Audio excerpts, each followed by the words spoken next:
Gloria a Dios. Muy bien, vamos a abrir nuestras Biblias en el Evangelio de Lucas, capítulo 1, versículo 26. Vamos a estar compartiendo en esta oportunidad la revelación de Dios a María. La revelación de Dios a María. Abra su Biblia ahí en el Evangelio de Lucas, capítulo 1, versículo 26 en adelante. Vamos a estar estudiando estos versículos. Vamos a leer varios para poder tener un amplio criterio del tema tan controversial con respecto a la tarea, al propósito de María en esta tierra y ese momento tan trascendental que fue el hecho de que en su vientre llevara un santo ser. Vamos a leer en el nombre del Padre, del Hijo y bajo la dirección de su Santo Espíritu. Y dice el versículo 26, al sexto mes el ángel Gabriel fue enviado por Dios a una ciudad de Galilea llamada Nazaret, a una virgen desposada con un varón que se llamaba José, de la casa de David, y el nombre de la virgen era María. Y entrando el ángel en donde ella estaba, dijo: salve muy favorecida, el Señor es contigo, bendita tú entre las mujeres. Mas ella cuando le vio, se turbó por sus palabras y pensaba qué salutación sería esta.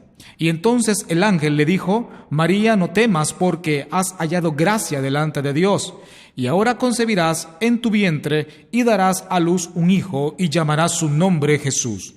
Este será grande y será llamado Hijo del Altísimo, y el Señor Dios le dará el trono de David, su padre, y reinará sobre la casa de Jacob para siempre, y su reino no tendrá fin. Entonces María dijo al ángel: ¿cómo será esto? Pues no conozco varón. Respondiendo el ángel le dijo: el Espíritu Santo vendrá sobre ti, y el poder del Altísimo te cubrirá con su sombra, por lo cual también el santo ser que nacerá será llamado Hijo de Dios. Aleluya. Vamos a dejarlo hasta ahí. Muy bien. La revelación de Dios a María. Vamos a entrar en materia con respecto a la fabulosa tarea y el fabuloso propósito de Dios para con María. Primeramente vamos a ver ciertos parámetros, ciertos puntos, ciertas definiciones para poder entender el plan perfecto de Dios. Recordemos de que Dios no hace nada, todo lo que Dios hace tiene un plan, tiene un propósito. Toda la creación de Dios, Él la hizo con un propósito establecido. Por lo tanto, recordemos que todos acá en esta tierra tenemos un plan, tenemos un propósito establecido. Y María también formó parte del plan divino, del plan extraordinario, del plan expiatorio por el cual tenemos ese alcance por medio de esa extraordinaria tarea que también hizo María. Muy bien, primeramente leemos en los primeros versículos que leímos al inicio, leemos que al sexto mes el ángel Gabriel fue enviado por Dios. Aquí hay un punto bien importante. Primero, el mensajero de Dios traía un mensaje directamente de él hacia María. Y algo que es bien importante, que María recibe la revelación primeramente, número 1, en el tiempo de Dios. Y eso lo vemos en el versículo 26. Número 2, por medio de un mensajero, que en este caso pues fue el ángel Gabriel. Y número 3, en un momento crucial en la vida de María. Dios no llega ni antes ni después, sino que llega en el tiempo específico, en el tiempo crucial, en el tiempo de su voluntad, y la cual pues va a ejecutar Dios su plan. Recordemos que María estaba en un momento en el cual pues estaba desposada, dice en el versículo 27, dice: a una virgen desposada con un varón que se llamaba José. Recordemos que en ese tiempo una joven desposada implicaba pues que ya estaba comprometida.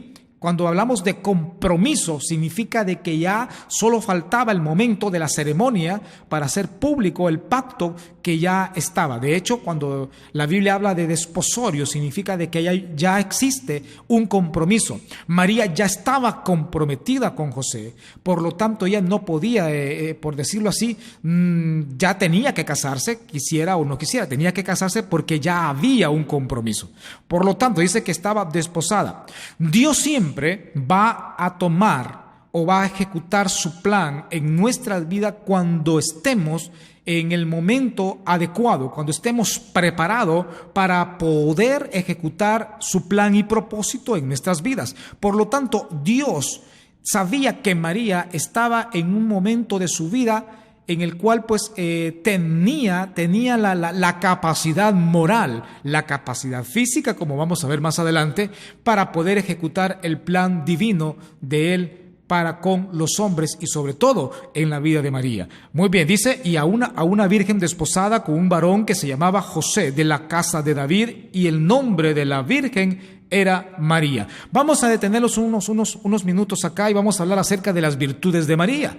Una de las virtudes de María era que se había guardado, ¿verdad?, su pureza física estaba guardada, ella se había mantenido virgen, porque dice la Biblia que a una virgen, en el versículo 27, una virgen, ella había guardado su cuerpo, ella se encontraba pura, su cuerpo no había sido manoseada, su cuerpo no había sido tocada por varón alguno, sino que ella se había mantenido íntegra delante de Dios primeramente y delante también de los hombres, y esto lo sabía muy bien José. Por lo tanto, una de las virtudes de María era su pureza. Ella mantenía pura su pureza, era visible porque su cuerpo así lo presentaba delante de Dios y delante de los hombres. Su pureza era de las virtudes que poseía María al momento de que se le acerca el ángel y le trae el mensaje de parte de Dios, le trae la revelación. Número 2, había guardado su corazón y cuerpo. Una de las virtudes que María tenía, que había mantenido en su vida, era que había guardado su corazón. Su corazón estaba lleno de pureza y no estaba llena de cosas negativas como el rencor, el odio, la discordia, la blasfemia, las malas lenguas. María era una joven totalmente casta, humilde, prudente. Ella tenía la virtud de la templanza. Ella tenía en su corazón el amor genuino, el amor puro que puede existir en este tipo de doncellas. Número 3, tenía gracia de Dios, y eso lo vemos en el versículo 30. En el versículo 30 dice claramente: entonces el ángel le dijo: María, no temas, porque has hallado gracia delante de Dios. La gracia es un favor inmerecido de parte de Dios, que está íntimamente relacionado y determinado por la relación personal que tenemos con Él. En pocas palabras, la gracia que el hombre recibe, cuando una mujer o un hombre recibe gracia, es porque su relación con Dios está estrechamente entrelazada o está íntimamente relacionada. Por lo tanto, de esa relación se produce la gracia. No hay mejor cosa que ver a una jovencita llena de la gracia de Dios, y eso se refleja en sus acciones, eso se refleja en sus virtudes, y también se refleja en su forma de ser, en su forma de comportarse, en su forma de vestirse. Veamos las virtudes que tenía María, y por lo tanto una de las virtudes era esta: tenía gracia de Dios. Qué maravillosa, me imagino que pudo haber sido la presencia de María, ver su fisonomía. Posiblemente ella no era muy agraciada en el aspecto sexual o en el aspecto de su cuerpo, pero ella tenía una gracia que sobrepasa todo esto, que sobrepasa toda belleza del cuerpo, toda belleza corporal, o toda belleza física que los ojos puedan percibir. La gracia de Dios envuelve todo esto. Cuando una persona es llena de la gracia de Dios, aunque aparentemente no sea muy agraciada, pero la gracia viene a poner un sello de vestidura, un sello de belleza sobre la persona. ¿Por qué? Porque la gracia, la belleza es reflejada por la gracia que existe de Dios en la persona. Y recordemos que ¿quién es Dios? Dios es lo más bello que existe, lo más extraordinario que existe. Si el hombre o la mujer tiene relación con Dios, va a reflejar su gracia, va a reflejar su amor y va a reflejar esa bondad también de parte de Dios. Muy bien, ¿qué es una virtud? Es la capacidad de producir un efecto para bien es la habilidad de actuar en bien. En pocas palabras, la virtud es la capacidad de producir un efecto positivo. O es la acción provechosa con beneficio. Es la disposición constante del alma para obrar en conformidad a la ley moral. En pocas palabras, una virtud va a ser algo agradable que la persona va a portar, va a ser portadora. Una virtud de una persona va a crear un efecto positivo, va a crear un ambiente agradable, va a ser confortable hablar. Qué agradable es hablar con personas que están llenas de virtud. Hay gente que tiene la virtud de la bondad, hay gente que tiene la virtud de la templanza, gente que tiene la virtud de ser pacíficos con los demás. Eso es agradable, hablar con estas personas, pero qué terrible es hablar con personas que son odiosas, que son malas habladas, que siempre pasan criticando, que siempre pasan quejándose, que pasan criticando al vecino, a la vecina, a los pastores, a los ministros. Qué tremendo es hablar con personas así. María no tenía nada de esto.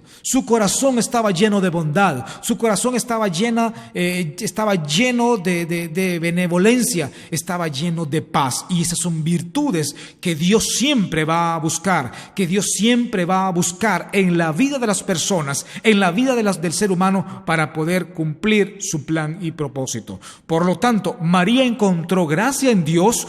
¿Por qué? Porque sus virtudes estaban relacionadas íntimamente con su Señor. Repito, María encontró gracia en Dios porque sus virtudes estaban relacionadas íntimamente con su Señor. En pocas palabras, si nosotros queremos ser usados por Dios, si queremos impactar las naciones, impactar las familias, impactar los matrimonios, impactar a nuestros hijos, tenemos que tenemos que alimentar las virtudes en nuestra vida, para que Dios pueda usar esas virtudes en favor de los demás. Entonces Dios lo primero que vio fue las virtudes que María tenía, fue las virtudes que María procesaba, las virtudes y las acciones de María. Recordemos que una de sus virtudes era que María tenía la virtud de poder apartarse, poder guardar su cuerpo, que su cuerpo era virgen, que su cuerpo había sido,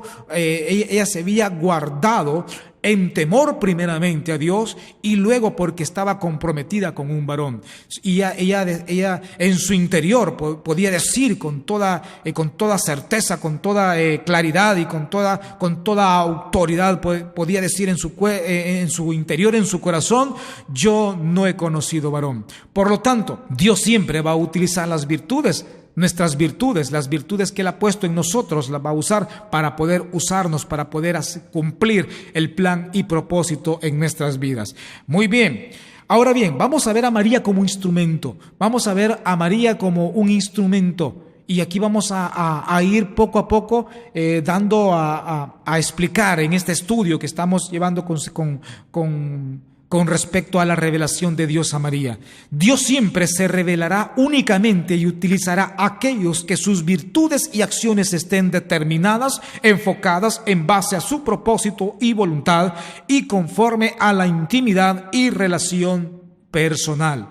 Repito, Dios siempre se revelará únicamente y va a utilizar a aquellos que sus virtudes y acciones estén determinadas y enfocadas en base a su propósito y voluntad, y conforme a la intimidad y relación personal. Dios no va a utilizar nunca un instrumento, no va a utilizar una persona, si esas acciones de ese instrumento o esa persona, si esas acciones y virtudes no están enfocadas en el plan y propósito de Dios. Por eso es bien importantísimo enumerar y analizar nuestro camino, nuestra relación con Dios. Si queremos que Dios utilice nuestras vidas, si queremos que Dios utilice todo nuestro ser, tenemos que tener en cuenta que nuestras virtudes y nuestras acciones estén enfocadas en el plan, en el propósito, y también que nuestra intimidad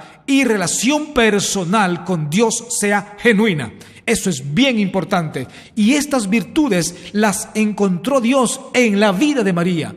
María tenía virtudes que le favorecieron para que se cumpliera el plan divino, el plan eterno, el plan de la salvación para el hombre. Pero era necesario que María cumpliese ciertos requisitos. Y esos requisitos le valió a ella para que el ángel, en el versículo 29 le dice, mas ella cuando le vio, en el versículo 28, vamos a leer el 28, dice, y entrando el ángel en donde ella estaba, le dijo, salve, muy favorecida. Leemos claramente la forma de cómo el ángel entra y le dice, salve, muy favorecida.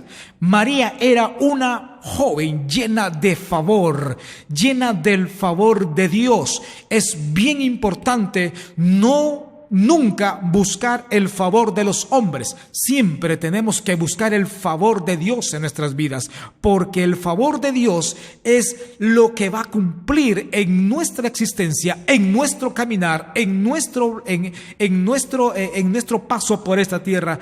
Va a hacer cumplir el plan maravilloso de Dios para con nosotros. Entonces, algo de lo cual María estaba llena era del favor de Dios. Dice, muy favorecida, el Señor es contigo. Qué preciosa palabra, qué preciosa expresión le dijo el ángel a María, el Señor es contigo. ¿Por qué el Señor es contigo? Porque tus acciones, tus virtudes, tu corazón, tu cuerpo están conectadas con el Señor, están conectadas con tu Creador. Por lo tanto, como tus acciones, como tus virtudes, tu corazón están enfocadas con el Señor te manda un mensaje y te dice que tú eres favorecida y que Él está contigo. Bendita, le dice, tú entre las mujeres. Bendita tú entre las mujeres. Tú fuiste elegida. ¿Por qué fuiste elegida? Porque en tu corazón no se ha encontrado rencor, en tu corazón no se ha encontrado odio, en tu corazón no se ha encontrado vanidad, en tu corazón no se ha encontrado inmundicia. Por lo tanto, tú eres favorecida, María, y tú eres bendita entre las mujeres porque te has guardado tu virtud, has guardado tu corazón, has guardado tu cuerpo, y porque tú has guardado y tú estás conectada directamente con tu Creador, el Creador te manda un mensaje y te dice, no temas porque has hallado gracia delante de Dios. Y le comienza a revelar el mensaje, no de los hombres, no de este mundo, sino una revelación que venía directamente de Dios. Una revelación que venía directamente de Dios. Entonces, ¿qué es una revelación? La revelación es el descubrimiento o manifestación de un acontecimiento secreto, oculto o desconocido. Es la manifestación de Dios a los hombres sobre cosas que están ocultas, que están encubiertas y que los hombres no pueden saber por sí mismos. Esa es una revelación. La revelación tiene puntos que tenemos que estudiar en esta oportunidad. Una revelación es una manifestación de Dios. Una revelación nunca vendrá de parte del hombre, porque recordemos que una revelación es una manifestación de Dios. La revelación es el descubrimiento, es cuando Dios se revela, es cuando Dios da a conocer secretos, da a conocer cosas escondidas, cosas ocultas de Él, de su gloria, de su reino. Esa es la revelación de Dios. Así como el apóstol Juan recibió la revelación del futuro, así como el apóstol Pablo recibió revelaciones extraordinarias del Evangelio de Cristo. Por lo tanto, María recibió la revelación de lo que sería el advenimiento del Mesías a esta tierra, a cumplir un propósito expiatorio y salvador en esta para toda la humanidad. Entonces, una revelación siempre va a ser una manifestación de Dios, porque solamente Dios sabe a quién se le va a revelar. Dios sabe a quién se le va a revelar, y Dios no va a revelar su gloria, sus secretos, sus misterios a cualquiera. Él decide a quién se le va a revelar. Entonces, una revelación es una manifestación de Dios. Siempre se se va a ejecutar en base a propósito. Una revelación, cuando viene al hombre, siempre viene con un propósito, con un plan específico, y esto fue lo que sucedió en el caso de María. Una revelación, su acción y ejecución estará sujeta a lo sobrenatural. Una revelación siempre va a estar o se va a ejecutar o siempre va a estar sujeta en ejecución a lo sobrenatural. ¿Por qué? Porque proviene de Dios. Es una manifestación de Dios. Y recordemos que Dios es sobrenatural.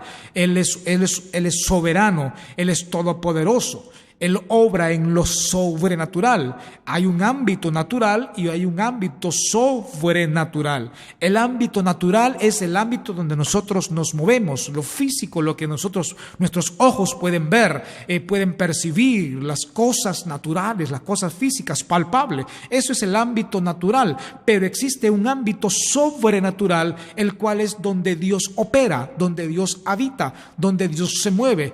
Aunque Dios es omnisciente, omnipresente, Él puede manifestarse en cualquier ámbito porque Él es Dios, Él creó todas las cosas. Por lo tanto, el ámbito sobrenatural es el ámbito donde el cual sobrepasa el entendimiento humano. Ese es el ámbito sobrenatural. Es un ámbito en el cual pues lo que no es aceptable por las cosas naturales, por el ámbito natural o el ámbito normal.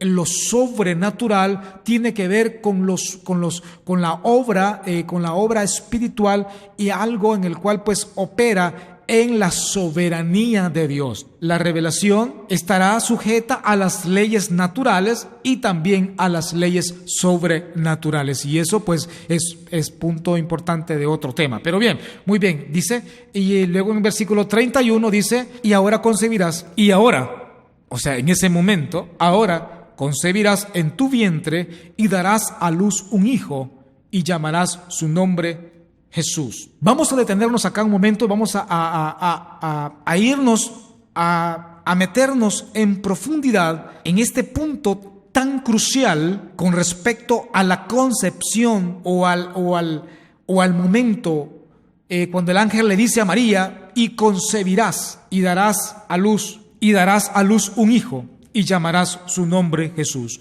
Número 1, le dijo, concebirás en tu vientre. Y número 2, le dijo, darás a luz. Le estaba diciendo de que iba a cumplir el plan, la ley natural, por el cual el ser humano necesita para poder manifestarse o poder tener una vida en esta tierra. Dios ha creado las leyes físicas, las leyes naturales, y también ha creado las leyes sobrenaturales. Uno de los puntos del reino de Dios es que el reino de Dios es un reino eterno. Una de las características también del reino de Dios es que en el reino de Dios todo el pecado, toda la inmundicia es considerada ilegal. En el reino de Dios la enfermedad es ilegal, el pecado es ilegal, la inmundicia es ilegal, la iniquidad es ilegal. Esas son las leyes espirituales en el reino de Dios. Por lo tanto, Dios ha establecido también leyes físicas acá en la tierra. Una de esas leyes es que el hombre nace, crece, se reproduce, muere, cumple un plan y muere. Esa es la ley natural del hombre. Hay una ley natural. Entonces, para manifestarse en esta tierra, para que haya una relación, para que exista una relación, tiene que haber un medio legal. Por lo tanto, Dios cumplió esa ley, toda la ley natural la cumplió. Entonces el ángel le dice a María, concebirás en tu vientre y darás a luz un hijo y llamarás su nombre Jesús. Muy bien, María recibe el mensaje que su vientre sería un instrumento, un depósito para llevar en su seno un ser divino. por un periodo de tiempo para cumplir la ley natural, de manera sobrenatural. Escúcheme bien, de manera sobrenatural. Aquí hay algo que muchas personas, muchos estudiosos de la palabra de Dios, y yo respeto mucho a nuestros hermanos católicos, pero aquí hay un punto importantísimo que yo quiero compartir con ustedes, con cada uno de ustedes. De manera sobrenatural, el Espíritu Santo cubrió y puso en el vientre de María un ser completo. Repito, de manera sobrenatural, el Espíritu Santo cubrió a María y puso en el vientre de María un ser completo. Dios mismo se hizo carne. Y eso lo encontramos en el Evangelio de Juan capítulo 1, versículo 14. Vamos rápidamente al Evangelio de Juan capítulo 1, versículo 14. Vamos a ver qué dice la palabra de Dios. 1:14 dice: y aquel verbo fue hecho carne y habitó entre nosotros y vimos su gloria, gloria como del unigénito del Padre. Vamos a explicar esto más adelante. Vámonos al versículo 1. En el principio era el verbo, y el verbo era con Dios, y el verbo era Dios. ¿Qué significa eso? Volvemos otra vez al versículo 14. Y aquel verbo fue hecho carne y habitó entre nosotros, y vimos su gloria, gloria como del unigénito del Padre. ¿Qué significa esto? En ninguna parte de las Escrituras, en ninguna parte de los evangelios, en ninguna parte de las cartas paulinas, en ninguna parte del Apocalipsis encontramos que lo que María llevaba en su vientre le pertenecía. Y con esto yo sé que voy a entrar en controversia con muchos, pero la Biblia es clara. La Biblia no enseña que María fuera dueña de ese ser. En ninguna parte de las escrituras aparece eso. Por lo tanto, dice el Evangelio de Juan capítulo 1, lo que acabamos de leer. El Evangelio de Juan capítulo 1, versículo 14. Y aquel verbo fue hecho carne y habitó entre nosotros, y dice, y vimos su gloria. Vimos la gloria, gloria como del unigénito. ¿Unigénito de quién? Del Padre, de Dios. No de José, no de María, es de Dios. Por lo tanto, déjeme decirle en esta oportunidad que María solamente cumplió con el propósito y su vida fue una vida extraordinaria, imitable, pero su vientre fue un depósito, fue un instrumento que Dios utilizó para Dios mismo hacerse hombre y manifestarse a los hombres en esta tierra, para cumplir una ley.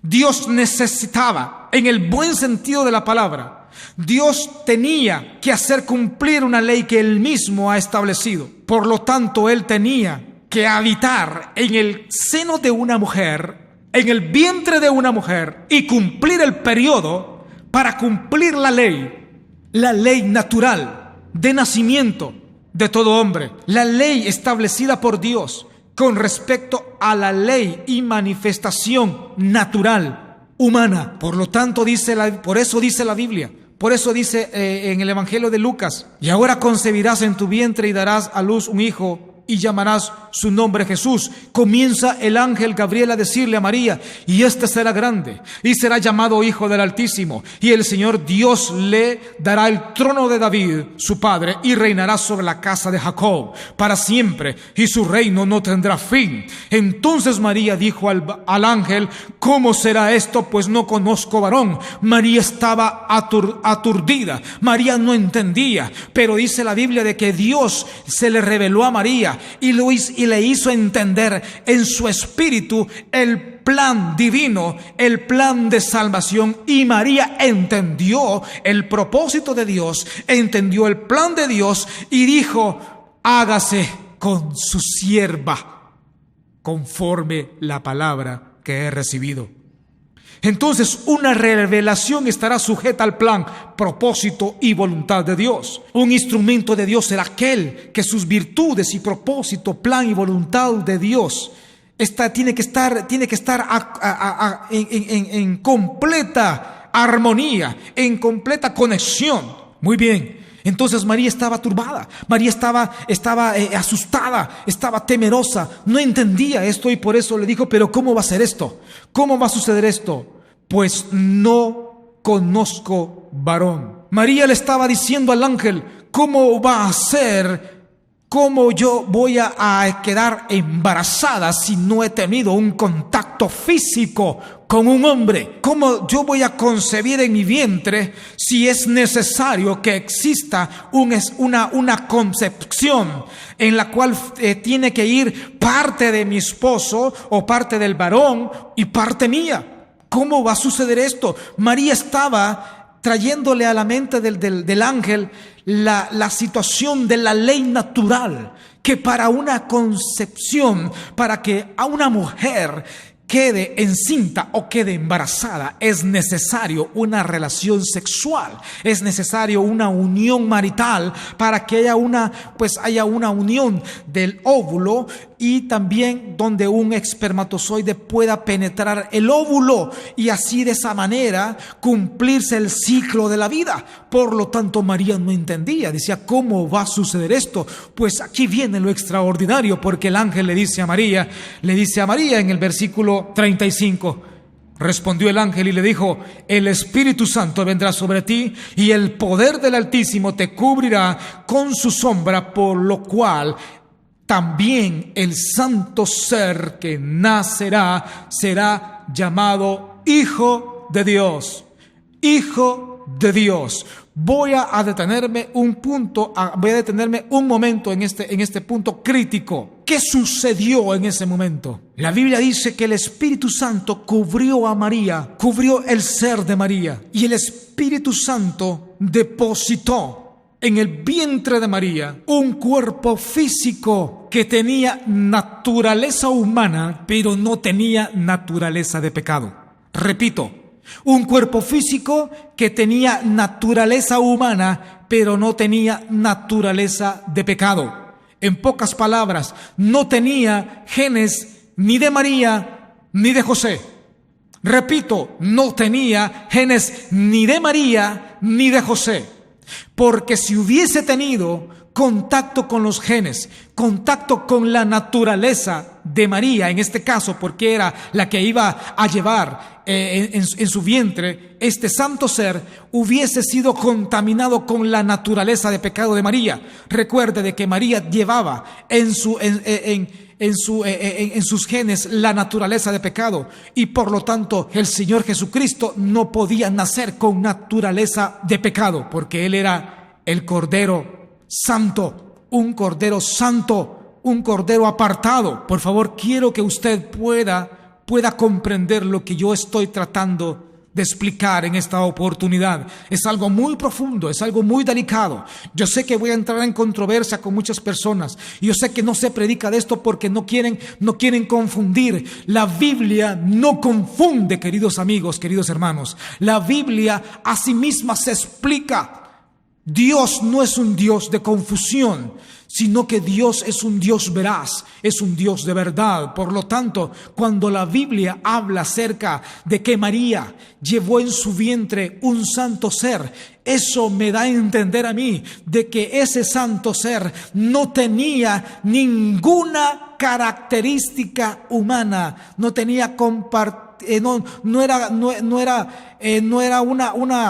una derivación, o no había una unión física con el cuerpo de María, porque por lo tanto, si hubiese sido así, hubiese habido una contaminación. Por lo tanto, en todos los evangelios, cuando habla acerca del nacimiento de Jesús, Dios, la palabra es específica y dice: el santo ser que nacerá será llamado Hijo de Dios, unigénito del Padre. ¿Por qué? Porque María, al cumplir el tiempo de gestación, el tiempo de crecimiento del Señor Jesucristo en su vientre, después que el Señor Jesucristo nació, o se manifestó a los hombres y comenzó a tener un desarrollo en esta tierra, María se casa con José y comienza a tener una vida natural, comienzan a vivir una vida marital natural, conforme al ritual, conforme a la vida de una familia, de un matrimonio. Esto quiere decir que dice la Biblia que José no conoció a María, no tocó a María, se abstuvo de tocarla hasta que nació el Señor Jesús. Hasta significa de que después que hubo pasado ese lapso de tiempo, después que hubo pasado este periodo este periodo en el cual el Señor Jesús estuvo en el vientre de María, José no tocó su cuerpo.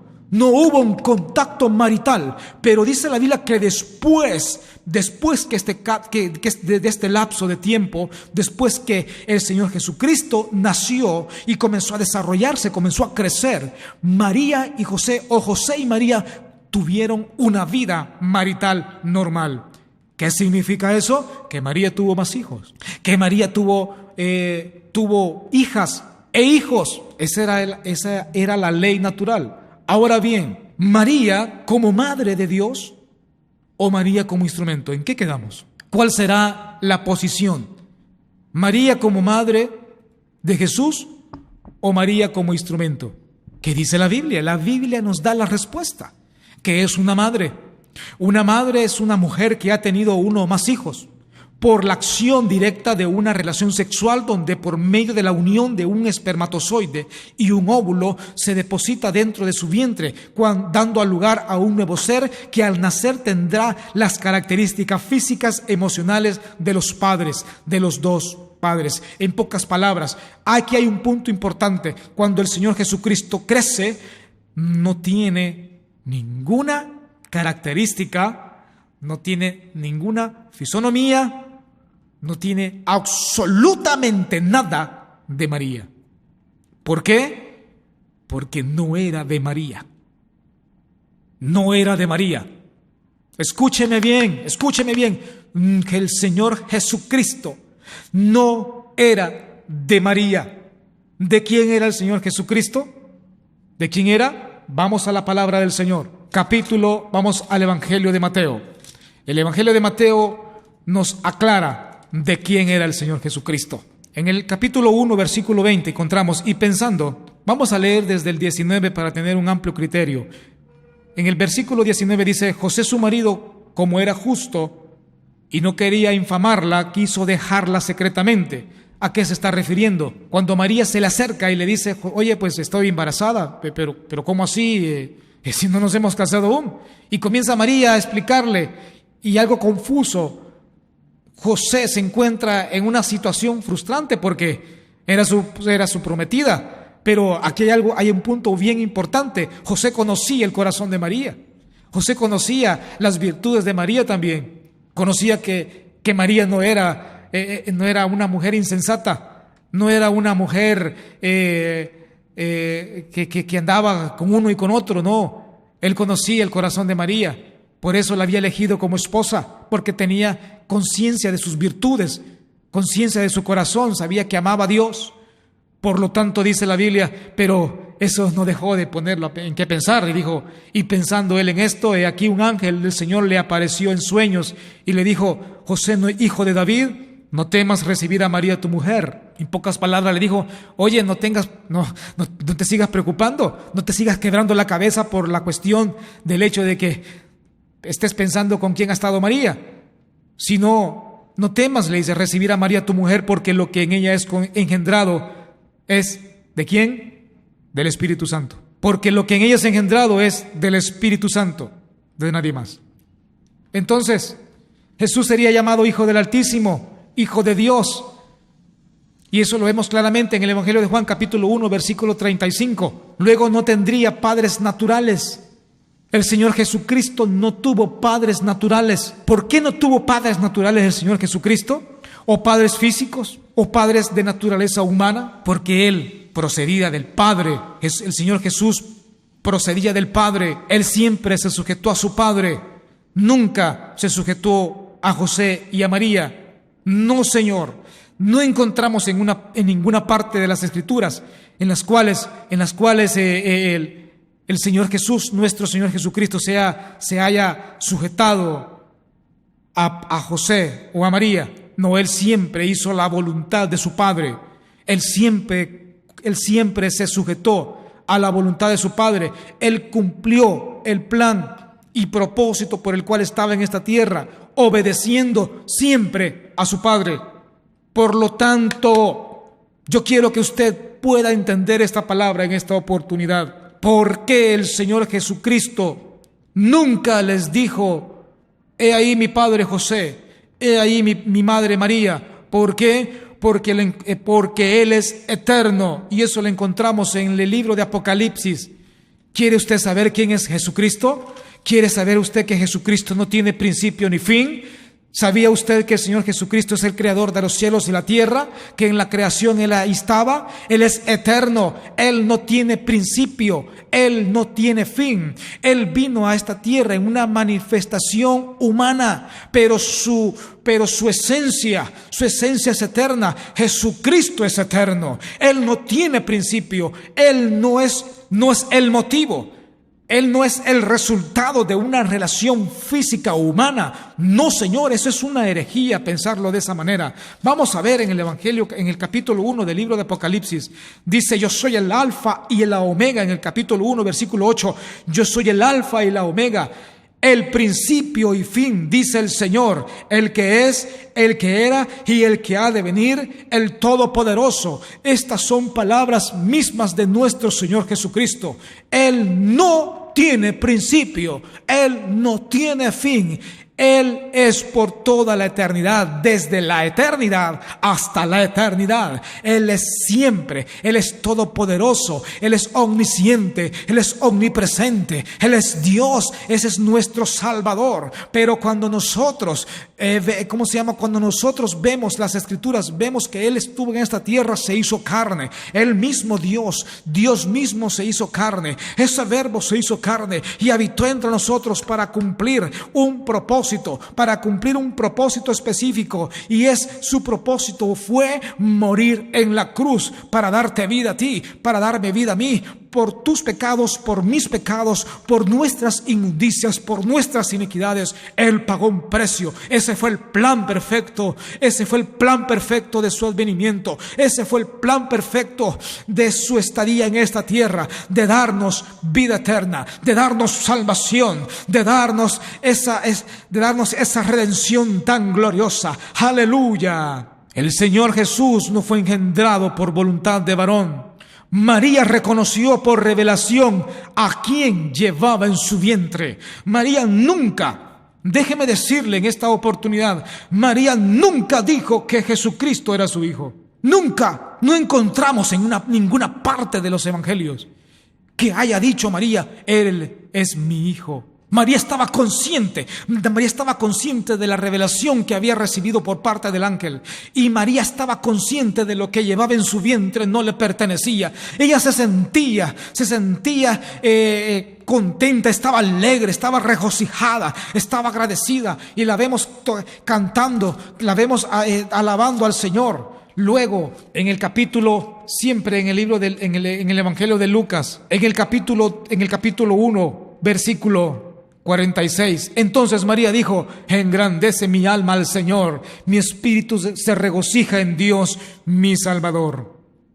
Repito, aquí María comienza a adorar y comienza a glorificar el nombre de Dios por el favor recibido, por el privilegio recibido de parte de Dios, por esa revelación que recibió. Por lo tanto, cuando el ángel se le acerca y le revela el mensaje de Dios, le revela el plan de Dios, dijo María: qué extraordinario, qué maravilloso es mi Dios, que yo puedo llevar en mi vientre al Salvador del mundo. y comienza María a darle gloria y honra. Comienza María a regocijarse en su espíritu, en su alma, en su cuerpo, y comienza a darle gloria a Dios. En ninguna parte encontramos que María diga: este es mi hijo, este es parte de mi parte. No, en ninguna parte encontramos eso, sino que dijo: se regocija mi alma en el Señor, mi Dios, mi Salvador. María reconoció que en su vientre por 9 meses llevaría a un ser que iba a ser el Salvador de toda la humanidad, de todo el mundo de la humanidad.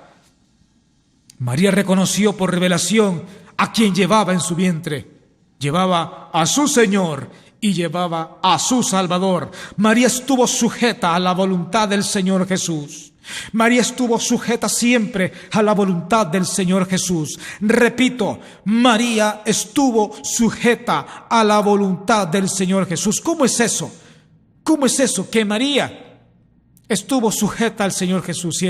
Si podemos decir que era su hijo. Y eso lo encontramos en el Evangelio de Juan capítulo 2, versículo 5, cuando hace el milagro de convertir el agua en vino. María le dice a los que estaban ahí presentes, les dijo claramente: hagan todo lo que Él les diga. Hagan todo lo que Él les diga. María estuvo siempre sujeta a la voluntad del Señor Jesús. María no hizo, por decirlo así, no impuso nada al Señor Jesucristo. Al contrario, ni el Señor Jesús hizo la voluntad de María. En ninguna parte de la Biblia encontramos que el Señor Jesucristo haya hecho la voluntad de María. Él siempre hizo la voluntad de Dios, porque delante de los hombres María era la madre, delante de los hombres José era el padre, pero José conocían la realidad.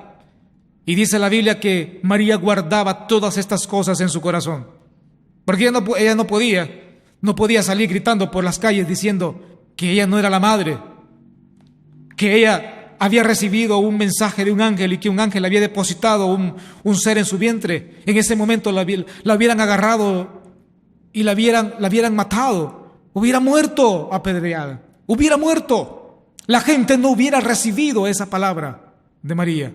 La posición de María delante de Dios es simplemente un instrumento lleno de favor y de gracia. La posición de María delante de Dios es simplemente un instrumento lleno del favor y la gracia de Dios. La frase que nosotros escuchamos acerca de que María es la madre de Dios es una herejía terrible, ya que antepone a María. Cuando el hombre dice que María es la madre de Dios, es una herejía porque está anteponiendo a María primero que al Señor Jesucristo. Y eso no puede ser, eso es una herejía terrible. Recordemos que el Señor Jesús es Dios todopoderoso, que no tiene principio, no tiene fin. Y entender ese misterio, se es necesario abrir nuestro entendimiento. Por lo tanto, la Biblia no enseña que María sea la madre de Jesús. En ninguna parte de las Escrituras enseña que sea la madre de Jesús, sino que enseña de que María fue el instrumento que Dios utilizó para que el Señor Jesucristo cumpliese un tiempo en el vientre de María y luego desarrollarse y luego manifestarse y cumplir el propósito por el cual estuvo en esta tierra. Como podemos ver, María fue un instrumento extraordinario. El Señor Jesucristo no tenía en su cuerpo físico ninguna característica física, emocional o rasgo natural de María. De lo contrario, tendría a ser un hombre con naturaleza caída. María fue el depósito humano elegido por Dios para manifestarse a los hombres y cumplir un plan específico, expiatorio, para salvación por amor a los hombres. Esa es la revelación de María. Sus virtudes, sus cualidades, su devoción, su amor por Dios, su respeto a Dios, su carácter, le valió para ser elegida entre las mujeres, para llevar en su seno al ser divino, que trajo a este mundo la salvación para los hombres.